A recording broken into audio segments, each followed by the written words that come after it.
Jason, an 11-year-old boy, stood by the edge of the playground, his eyes scanning the children laughing, running, and playing together. His heart sank a little when he noticed they hadn't invited him. He was used to it by now, the stares, the whispers, the turning away. But today it stung a bit more. His mom, Grace, always told him to be kind no matter what, but it was hard when kindness wasn't being returned. As Jason sat on the bench, he remembered the encouraging words of his dad, Peter. "Your worth isn't defined by how others treat you, son. You carry your kindness with you, and that makes you special." Those words echoed in his mind as he tried to shake off the feeling of being left out.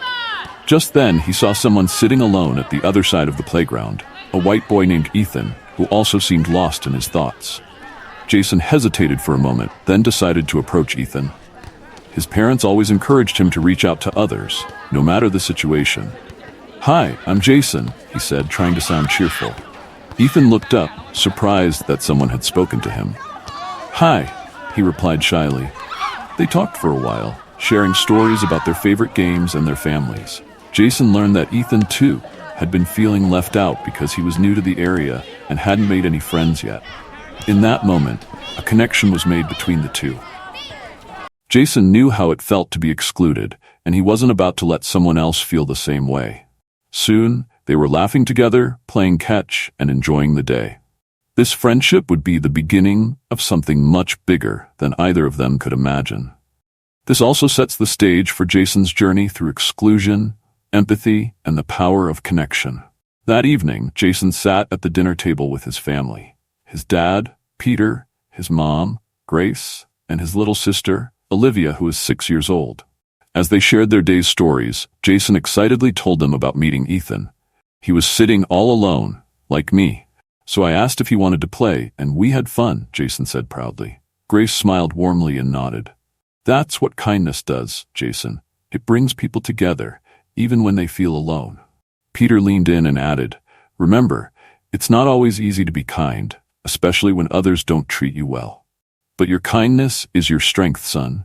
It can change the world around you." Olivia, looking up to her big brother, chimed in with her high-pitched voice, "I want to be like Jason and help people too." The family laughed, and Jason felt a sense of pride. His parents always reinforced the idea that no matter how the world treated him, he had the power to make a difference through kindness. The next day, Jason and Ethan met at the playground again. As they played, the other children noticed them but still kept their distance. Jason caught a glimpse of a few boys whispering and pointing in his direction. But this time, it didn't hurt as much. He had Ethan, and that made all the difference. Suddenly, one of the children, a girl named Lily, approached them. "Can I play too?" she asked, her voice small but sincere. Jason and Ethan exchanged surprised looks, then smiled. "Sure," Jason replied. Soon, Lily joined their game and laughter filled the air. Other kids began to watch, curious about the fun they were having. Slowly but surely, more children approached, wanting to join in. For the first time, Jason felt the beginnings of change at the playground. The bond he had formed with Ethan was not just a friendship, it was a bridge that connected others. The playground becomes a place of transformation as this story continues. At home, Jason's little sister Olivia was always full of questions. "What's Ethan like?" she asked, her eyes wide with curiosity as she sat next to Jason while he did his homework. "He's really nice," Jason replied. "He didn't have anyone to play with either, so we became friends." Olivia smiled brightly. "I'm glad you found a friend, Jason. You're the best brother ever. One day, I want to have a friend like you." Jason laughed, feeling his heart swell with affection for his sister. "You will, Livy," he said, using her nickname. "You'll make lots of friends because you're kind." Their bond was strong. Olivia always looked up to Jason, and he, in turn, felt a responsibility to set a good example for her. He wanted her to understand that kindness wasn't just something you did to feel good. It was something that could change the way people saw the world. The following week at the playground, Jason and Ethan continued playing with the small group of children who had joined them. However, not everyone was ready to be friendly. A white boy named Mason, 12 years of age, known for being the leader of the group that often excluded Jason, approached with his friends. "Why are you playing with them?" Mason asked Lily and the others. His tone was sharp, and his question wasn't just for curiosity, it was a challenge. Lily hesitated, looking back and forth between Mason and Jason.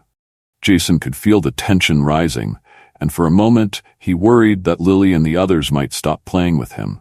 But Ethan stood up and said to Lily, "Tell him, Lily, because they're nice, and they let us play with them," he said firmly. Jason felt a wave of gratitude toward Ethan. Instead of letting the situation escalate, Jason took a deep breath and remembered what his parents had taught him. "You can play with us too, Mason," Jason said, trying to keep his voice calm and welcoming. Mason looked taken aback. He had expected Jason to be defensive or angry, but the offer to join in caught him off guard. Mason didn't respond right away, but Jason's words lingered in the air, a silent challenge to his unkindness. As if Mason just recovered from the kind words spoken to him by Jason, he retorted saying, "No, all of you come with me," he commanded. "Do not play with him, he is black," he shouted. Jason, who was not so shocked at Mason's utterances, because he is used to the racist slur by now, stood there and remained silent. Other children who had earlier come to join Jason, Ethan and Lily to play, followed Mason as he turned his back. Ethan and Lily remained with Jason. "Do not worry about them, Jason. Lily and I are here with you. We will continue to play with you," Ethan reassured Jason. That evening, Jason told his mom, Grace, about what had happened with Mason. "I don't understand, Mom. Why doesn't Mason like me? I never did anything to him." Jason's voice was filled with confusion, and his heart ached a little at the memory of Mason's harsh words. Grace sat beside him and gently stroked his hair. Sometimes people are unkind because they're afraid or don't understand something that's different. But the way you handled it, by offering kindness in return, shows your strength. It's not always about changing someone overnight. Sometimes, it's about planting a seed, and eventually, that kindness grows. Jason listened carefully, soaking in his mom's wisdom. He realized that Mason's reaction wasn't about him. It was about something deeper. And while it was hard, Jason was determined to keep being kind, just like his parents had taught him. As the days went by, the dynamics at the playground began to shift. Slowly, more children started joining Jason, Ethan, Lily, and their small group. Even though Mason and his friends didn't participate, they stopped whispering and pointing. They watched from a distance, as if unsure of how to react to the growing circle of inclusion. One afternoon, as Jason was playing tag with Lily and Ethan, he noticed Mason sitting alone on the swing set, looking thoughtful. Jason's first instinct was to ignore him. After all, Mason had been unkind for so long. But then, he remembered his mom's words about planting seeds of kindness. Jason hesitated for a moment before walking over to Mason. "You can play with us if you want," Jason said, his voice soft but sincere. Mason looked up, surprised, and for a split second, Jason thought he saw a flicker of something, maybe regret or curiosity, in his eyes. But Mason just shrugged and stayed on the swing. Jason's kindness is tested, but he remains true to the lessons his parents taught him. His relationship with Olivia and his interactions with Ethan and Mason begin to reveal the deeper themes of empathy and resilience. Jason walked back to his friends, feeling a little unsure. Maybe Mason wasn't ready to join them, but at least Jason had offered him a chance. Away from the playground. Here in the classroom and the involvement in school's activities in general, Jason's experiences were similar to what he faced on the playground. While he was often excluded from certain groups, his love for learning made him stand out in class. Jason was particularly good at math and science, and his teachers always praised him for his hard work. Still, despite his academic success, Jason felt the weight of being different. It wasn't just that he was one of the few black children in his class, it was how others treated him because of it. But Jason found comfort in his parents' words. Grace often reminded him, "Your intelligence and your heart will open doors, Jason. Don't let anyone make you feel less than what you are." And Peter echoed, "Your kindness, even when others don't understand it, is what makes you strong." Jason had Ethan now, and that helped a lot. The two of them stuck together during recess and lunch, sharing jokes and stories. Their friendship was a reminder to Jason that even when others didn't see his worth, there were always people who would appreciate him for who he was. One afternoon, during science class, the teacher, Mrs. Williams, asked a particularly challenging question about ecosystems. While most of the students looked stumped, Jason raised his hand. The balance of an ecosystem depends on every organism playing its part. If one is removed, it affects the whole system, he explained confidently. Mrs. Williams smiled, clearly impressed. Exactly right, Jason. You always have such thoughtful answers. I'm proud of how you think through things. Jason felt a warm glow inside. As the class continued, he noticed some of his classmates whispering. For once, it wasn't whispers of exclusion, but admiration. How does he always know the answers? One student asked another. Jason wasn't used to this kind of attention, but it felt good. Maybe, just maybe, things were starting to change. The next day at the playground, things felt different. Mason wasn't with his usual group of friends. Instead, he was standing on the sidelines, watching Jason, Ethan, and the others play. Jason noticed him, but didn't say anything at first. He didn't want to pressure Mason, but he also didn't want to close the door on him. As the game of soccer came to a pause, Jason walked over to where Mason stood. "Do you want to join? We're just kicking the ball around," Jason offered again, this time with a bit more confidence. Mason looked down at the ground for a moment, then back up at Jason. "I don't know, maybe," he muttered, still unsure. But Jason could sense that something had shifted. Mason wasn't dismissing him outright this time. It was a small step, but it was progress. That evening, Jason sat on the porch with his dad, Peter. The cool evening breeze felt calming after a long day. Jason told him about how things were starting to change at the playground and at school. "It's weird, Dad. Some of the kids who used to ignore me are now talking to me because of my schoolwork. But Mason? I think he's starting to come around, but he's not there yet." Peter looked thoughtful as he listened. "Change takes time, Jason. People don't always know how to act when they see something they don't understand. But what you're doing, offering kindness, no matter what, is what will help people grow." Jason nodded, feeling reassured. His dad always had a way of putting things into perspective. "I just want everyone to see that I'm not so different from them," Jason said quietly. Peter smiled. "They will, son. Just keep being yourself, and they'll come around." The next time Jason and Ethan were at the playground, they noticed Mason sitting by himself again. This time, Ethan nudged Jason. "I think he wants to play with us, but he's too scared to ask," Ethan said quietly.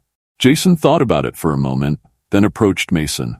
"Hey, it's okay if you don't want to play today, but if you ever feel like joining, you're always welcome."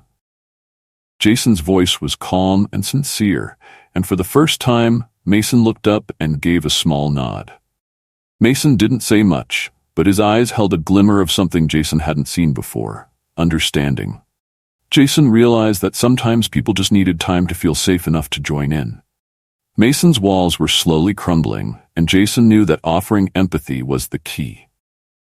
Jason's experiences at school continued, where his intelligence starts earning him respect, and his steady kindness begins to shift Mason's attitude. The theme of empathy continues to play a crucial role as Jason navigates the complexities of relationships and inclusion. One afternoon, as Jason and Ethan were in the middle of a soccer game, something unexpected happened. Mason, who had been sitting quietly at the edge of the playground, stood up and slowly walked toward them. Jason saw him coming and stopped the game. The rest of the group looked at Mason with a mix of surprise and curiosity. Mason kicked the dirt with his shoe, clearly nervous. Can I play?" he asked, his voice barely above a whisper. There was a moment of silence. Jason could feel the weight of the decision hanging in the air. He had every right to say no after how Mason had treated him, but that wasn't who Jason was. He had learned from his parents that kindness wasn't about getting something in return, it was about doing the right thing. "Of course," Jason said with a smile, "we'd love for you to play." The other kids looked at Jason, then back at Mason, before nodding in agreement. It was as if Jason's kindness had set an example for them all. Mason seemed relieved and cautiously joined the game. For the first time, Jason saw a different side of Mason, not the tough, unkind boy who led the whispers, but someone who had been unsure of how to fit in. As the days passed, Mason became a regular part of the group. He didn't say much at first, but over time, he started to open up. One day, while the kids were sitting under a tree after a game of soccer, Mason finally spoke to Jason about what had been bothering him. "I didn't know how to talk to you before," Mason admitted, looking down at his hands. I don't know. I thought maybe if I didn't talk to you, no one would notice me. But I was wrong." Mason opened up to Jason, this time narrating to him why he had behaved the way he did for so long. "I am the only child of my parents. When I was 8 years old one evening, I was sat at the dinner table with my parents. My dad leaned in with a stern expression and spoke. 'Listen, son, there are people out there who just aren't like us. You stick with your own kind, understand? Kids like that boy, Josh.'" His dad paused, his voice low and firm. "They come from different families, different ways of living. It's best if you don't mix with them. Trust me, it'll only cause trouble down the road." Mason stared down at his plate, uneasy but nodding obediently.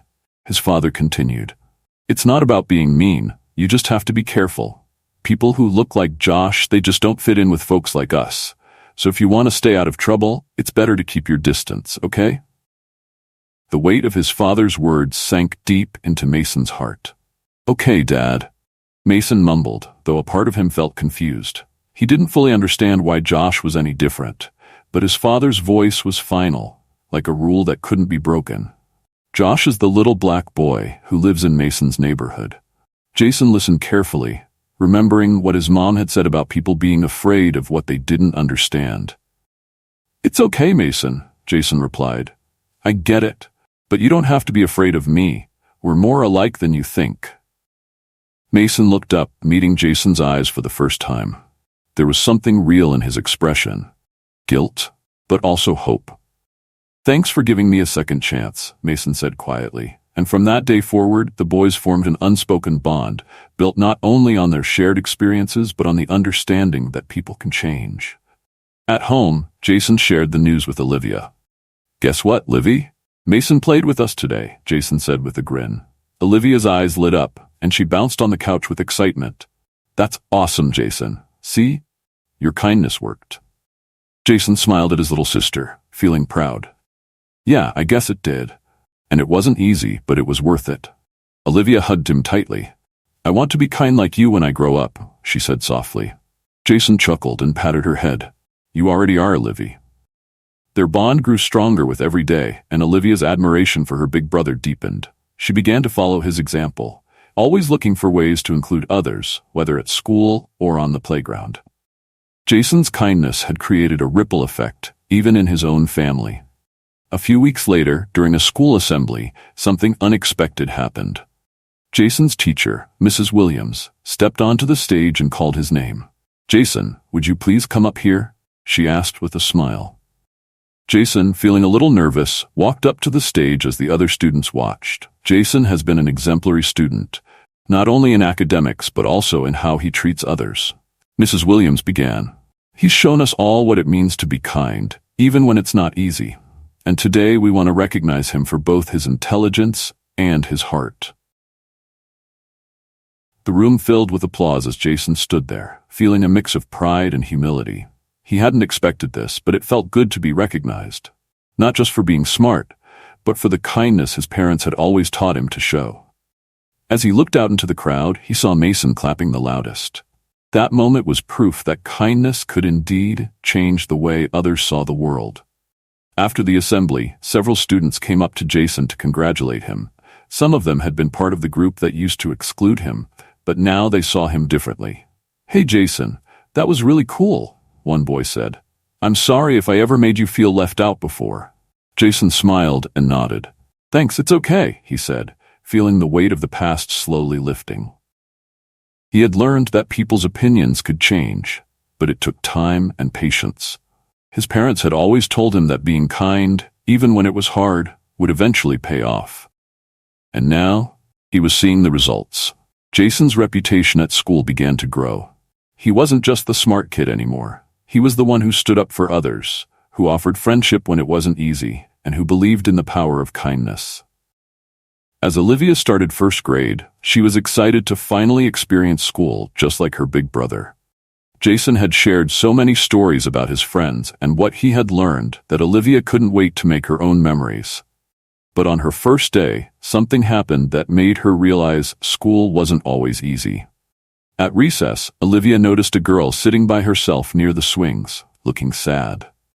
Olivia felt a tug in her heart and immediately thought of Jason and how he always made sure no one felt left out. She decided to approach the girl. "Hi, I'm Olivia," she said with a big smile. "Do you want to play with me?" The girl looked up, surprised. "I'm Emma," she replied quietly, "but I don't think the other kids want to play with me." Olivia's smile faded a little, but she wasn't discouraged. "Well, I do," she said confidently. "We can play together, just the two of us." Emma's face lit up as she stood to join Olivia. Together, they ran to the slide, laughing as they played. Olivia didn't need a big group of friends. All she needed was to make someone feel included, just like Jason had taught her. Later that afternoon, when Jason and Olivia were walking home from school, Olivia excitedly shared what had happened at recess. "There was a girl who was sitting all alone, Jason. She looked really sad, so I asked her to play with me." Olivia beamed, clearly proud of herself. Jason smiled warmly at his little sister. "That's awesome, Livy. I'm really proud of you. See, you're already spreading kindness." Olivia's face glowed with happiness. "I just remembered what you always do, Jason." It felt good to help someone. Jason patted her on the back. "That's because you have a big heart, just like Mom and Dad always say."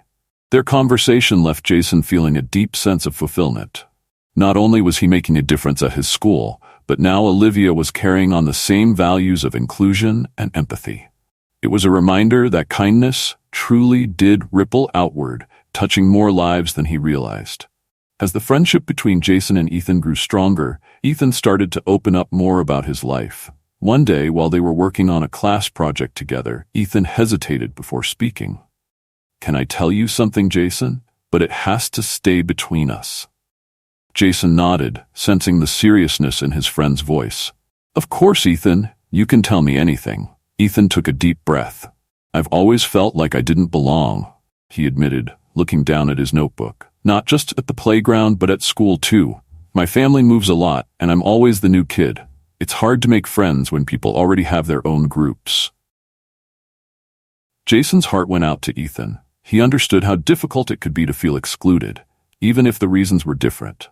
"I get it, Ethan. It's hard when people don't give you a chance, but you belong with us now. You're my friend, and that's not going to change." Ethan smiled, clearly relieved to hear Jason's words. "Thanks, Jason. You don't know how much that means to me." Jason realized that Ethan's feelings of isolation had gone much deeper than he'd thought. It wasn't just about the playground. It was about never feeling like he had a place to call his own. And now, Jason had given him that. Over the next few weeks, Jason and Ethan continued to work on their school project, often staying after school to finish up. One afternoon, while they were gathering materials, Mason wandered over and watched them from a distance. Jason noticed him and waved. "Hey, Mason, do you want to help us?" Mason seemed hesitant, but eventually walked over. "What are you guys working on?" "We're making a model of the solar system," Ethan said, holding up the small planets they'd created. "You can help paint them if you want." Mason's face softened. "I'm not very good at art, but I'll try." As they worked together, Mason started opening up more, sharing things about his life that he'd never mentioned before. "You know, I used to think being tough was the only way to get people to respect me," Mason admitted quietly. "But now I'm starting to see that being kind is way more important." Jason smiled at Mason's words, feeling proud of how far his friend had come. It was a reminder that change was possible, even for those who seemed the most resistant. And it wasn't just about changing Mason. It was about everyone learning that kindness and resilience were stronger than any wall someone could put up.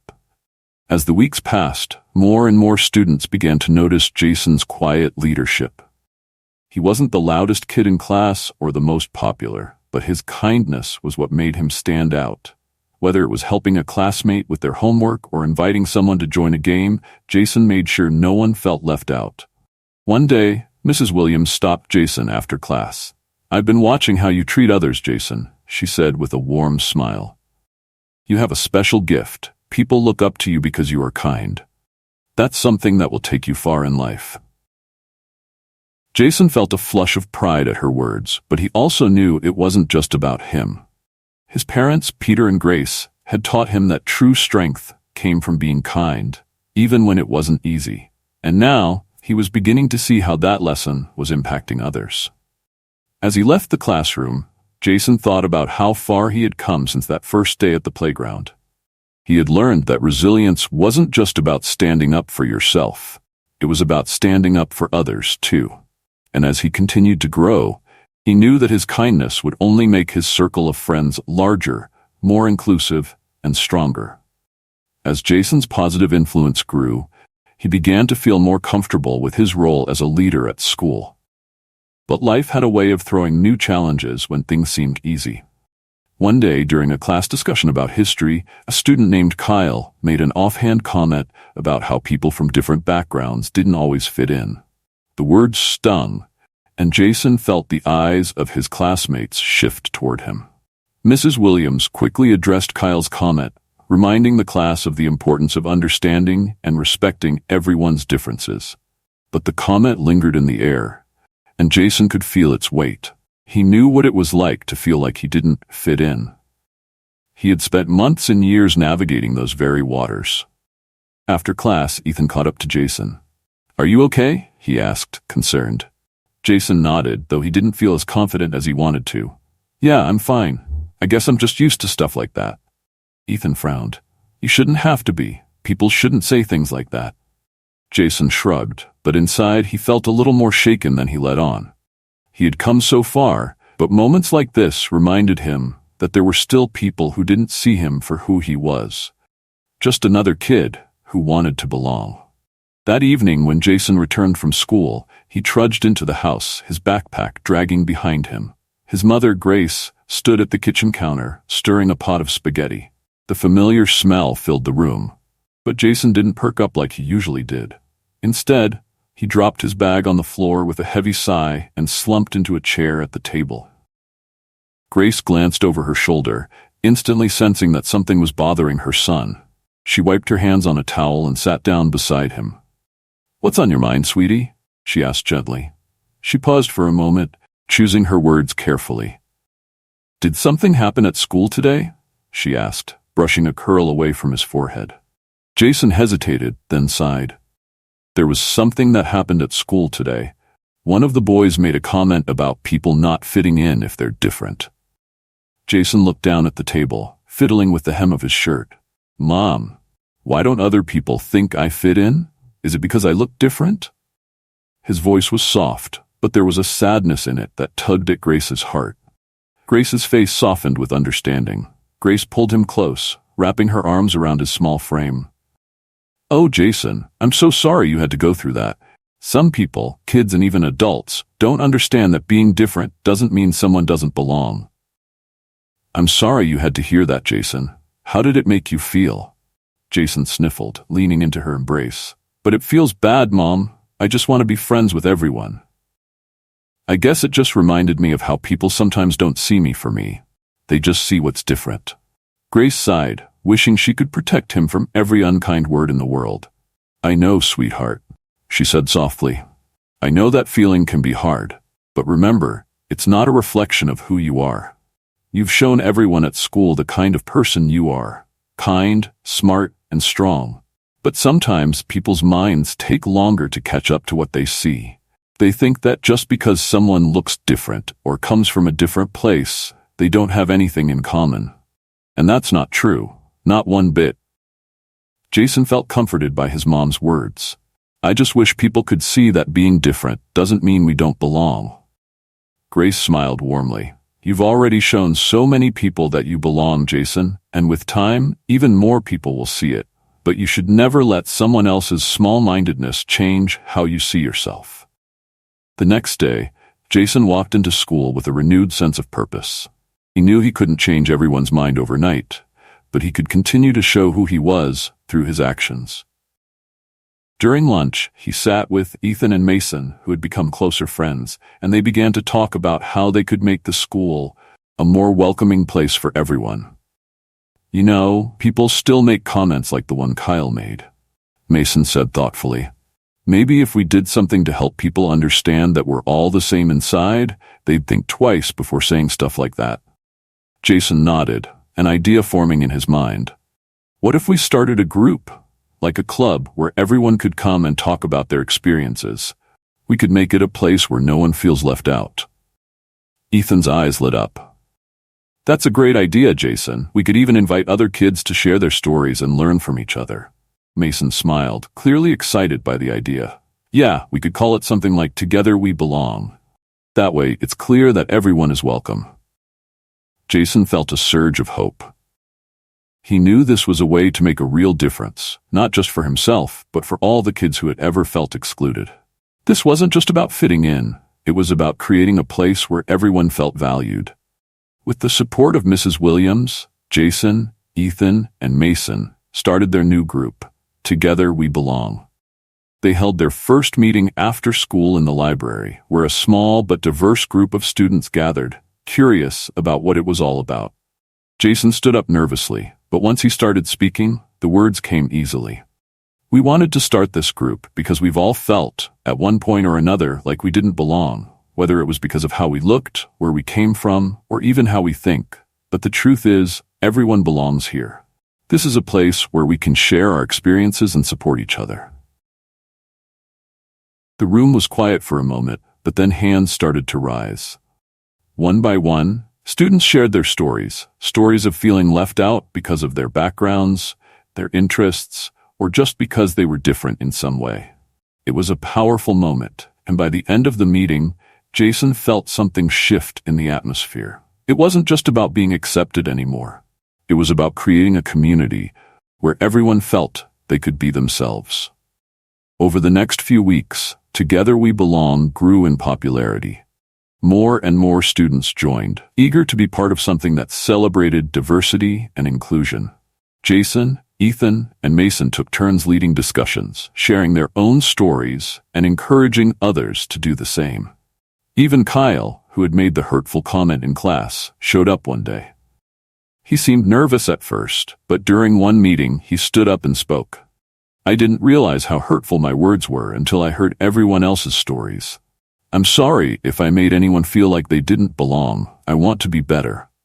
Jason looked at Kyle, surprised but grateful for his words. This was exactly what Together We Belong was about, changing perspectives, one person at a time. As much as Jason had matured over the past few months, he was still a child, and there were moments when the weight of everything felt heavy. That evening, as he sat on the floor playing with Olivia, Jason couldn't help but feel overwhelmed by the responsibility of leading Together We Belong. He missed the simplicity of just being a kid, of playing with his sister without worrying about whether he was doing enough to help others. Olivia, sensing her brother's quietness, crawled over and gave him a big hug. You're the best brother ever, Jason. I wish I could do everything you do. Jason smiled and hugged her back. Thanks, Livy. But you're already doing amazing things like helping Emma. I just wish it didn't feel like there's so much to fix all the time. Olivia looked up at him with her big, innocent eyes. You don't have to fix everything. Sometimes just being there for someone is enough. You always say that to me, right? Jason chuckled. It was funny how Olivia, being so young, could say something so wise without even realizing it.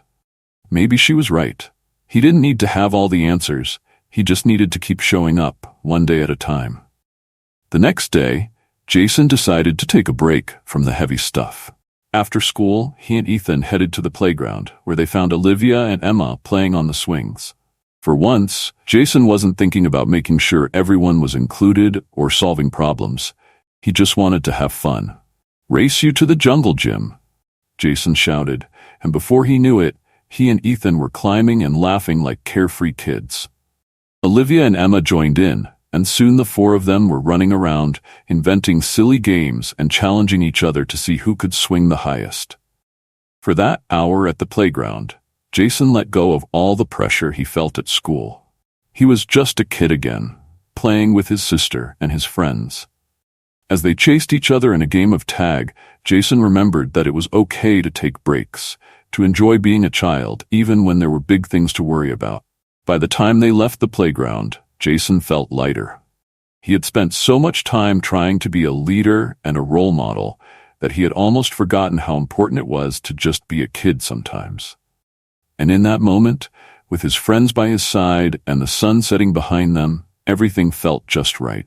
That evening, Jason's dad, Peter, called him over to talk after dinner. Jason loved these moments with his dad, especially because Peter always knew how to explain things in a way that made sense, even when the world felt complicated. "How's everything going with the group, son?" Peter asked as they sat down together in the living room. Jason thought for a moment. "It's good, I guess. A lot of kids are joining, and we're having some really important talks, but sometimes it feels like it's too much. I just want to play and be a kid." Peter nodded thoughtfully. "I understand. You've been doing something really special, Jason, but it's important to remember that you're still a child. It's okay to take time for yourself, to just play and enjoy being a kid. You don't have to carry the world on your shoulders." Jason felt relieved to hear those words. "But what about the other kids? What if they need me?" Peter smiled gently. "Being kind and helping others doesn't mean you can't take care of yourself. In fact, it's important to balance both. You'll be a better friend, a better leader, and a better version of yourself if you take time to have fun and enjoy life." Jason nodded, feeling a new sense of clarity. His dad was right. He could be both, someone who made a difference and someone who still enjoyed the simple things, like playing with Olivia and his friends at the playground. The next day, Jason walked into school feeling lighter. He had decided to take his dad's advice and not stress so much about fixing everything. During recess, instead of organizing a meeting or trying to help everyone, Jason just joined Ethan, Mason, and a few other kids in a game of soccer. They ran around, laughing and kicking the ball, enjoying the moment without any worries. At one point, Jason noticed Kyle sitting alone on the bench, watching the game. Normally, Jason would have felt the urge to go over and invite him to join, but this time, he decided to just give Kyle space. He trusted that Kyle would join when he was ready. Sure enough, after a few minutes, Kyle stood up and asked if he could play. "Of course," Jason said with a smile, tossing him the ball. As they played together, Jason realized that making a difference didn't always have to be something big. Sometimes it was as simple as being kind, being present, and letting others come to you in their own time. In that moment, Jason felt like he had found the balance he needed. A way to be the kind, thoughtful person his parents had taught him to be, while still enjoying the carefree moments of being a kid. Jason reconnects with the simple joys of childhood while learning from Olivia, Peter, and his own experiences that it's okay to take breaks and enjoy life. The balance between helping others and being a child is a central theme, reminding Jason that making a difference doesn't mean giving up his own happiness. Jason felt a new kind of joy as the weeks went on. He realized that finding balance between being a leader and enjoying his childhood made everything feel easier. One day during lunch, Jason and Ethan sat together, laughing about a funny joke Mason had told earlier. It was one of those moments that felt like pure childhood, simple and carefree. But as they ate, Jason noticed a new boy sitting alone at the far end of the cafeteria. He seemed shy, his eyes darting around the room as if he wasn't sure where he belonged. Jason's first instinct was to rush over and invite him to sit with them, but then he remembered his dad's words about balance. Jason smiled at Ethan. "Hey, do you think that new kid wants to join us?"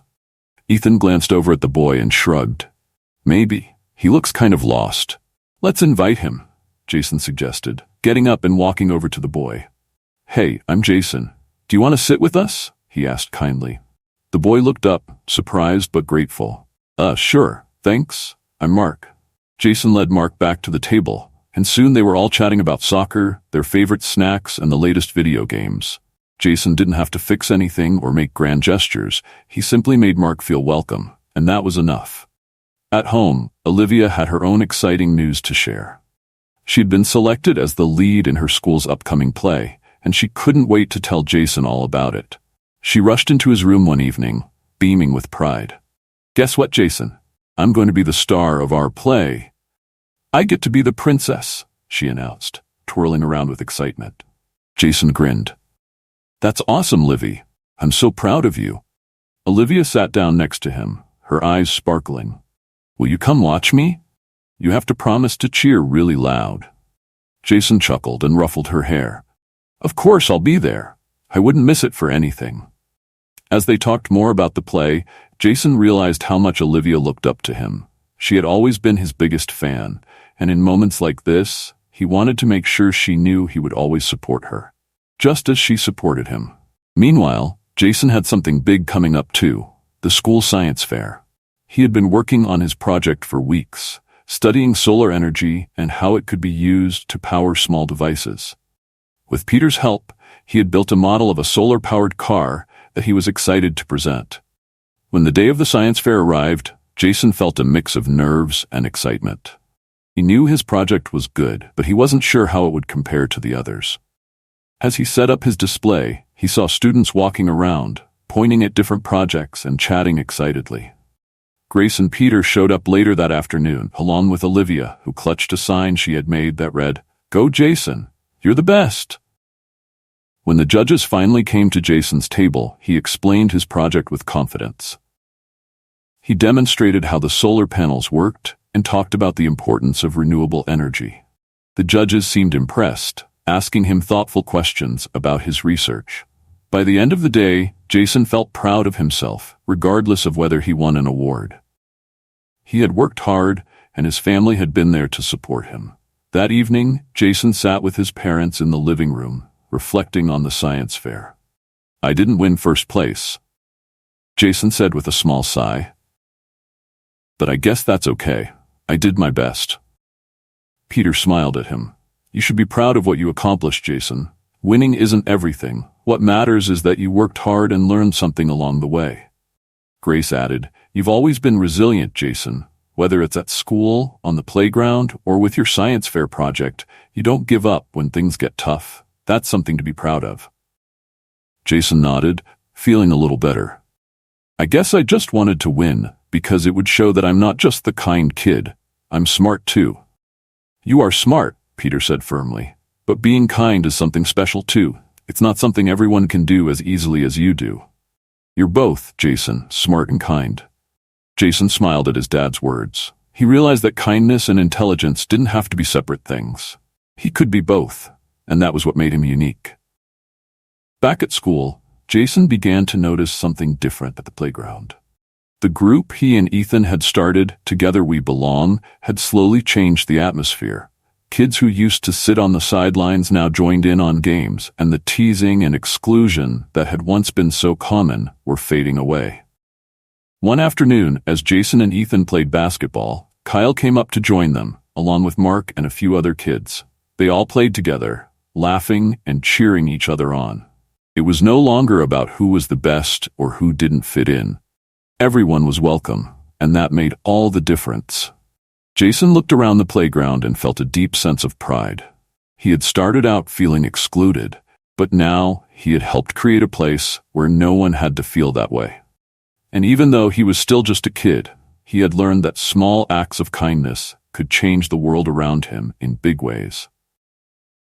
In this true life story, there are so many lessons to learn from it.